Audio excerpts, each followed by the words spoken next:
Hi everyone, and welcome to another video of our van build series. In this video I will cover the installation of the roof and wall insulation. For the walls and ceiling I used 50mm foam board. I used a handsaw to cut the boards to length, which is quite messy. I have subsequently seen videos where they just use a sharp utility knife, which seems more practical. To hold the boards in place until the lining can go on, I used these stick pins. There's also adhesive ones, but what they've told me is that they advise not to use those because when the van gets over 55 degrees the adhesive will just come off. So they just told me just to use liquid nails, which is exactly what I did. And I think it's come up pretty good. I've held, I didn't need to put in tape or anything, they just stuck. And I'm just waiting for them to cure, and I'll cut the foam sheets out and put them in place. So I've done the same thing on the walls, because I'm going to use a 50mm foam board. Whilst I initially used the stick pins, they all eventually popped off due to the heat anyway. This didn't matter as I only needed them to keep the boards in place until I got the plywood ceiling up. Let's have a look what we have done. So have a look, the floor's on, it's a nice floor. Insulation, yeah, we put insulation and 2 fans. Also the heater's on, so even though it's summer, so we put the heaters on. The heater is under the seat, on my seat. Today we just put these 2 walls on. So it's looking nice. Let's have a look inside. Oh, half finished. But me. In regards to insulation, it must be understood that the R refers to resistance. It resists temperature change. You can think of it in terms of oven mitts.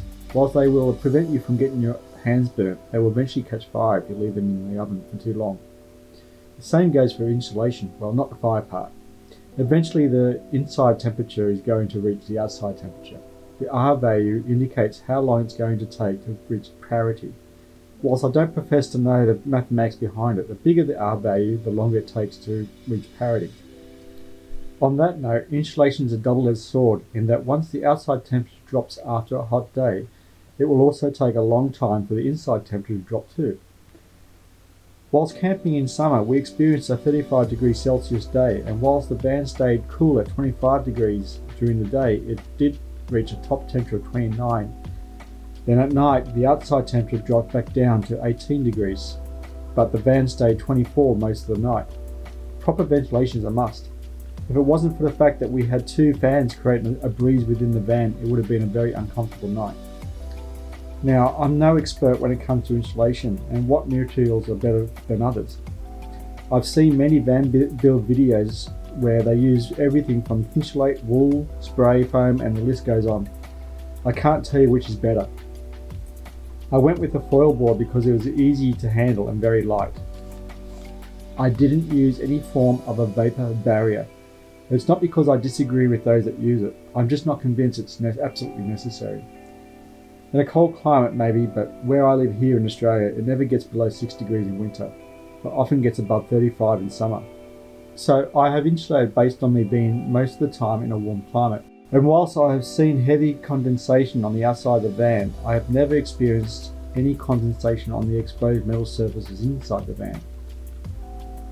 I've seen firsthand where water has got into the van when it's been raining. I'm not talking about from the many holes I've put into it. Brand new, straight from the sales yard, I found water in the sidewalls after driving in the rain. I think this is expected, otherwise why would Mercedes have installed drain holes in the sides?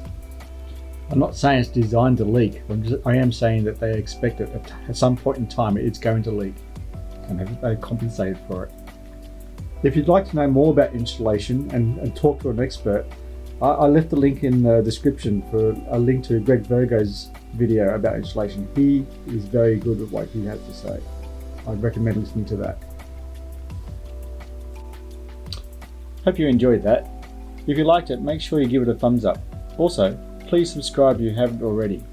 You should also check out our previous videos. In the next video, I will go through the installation of the plywood walls. Bye for now.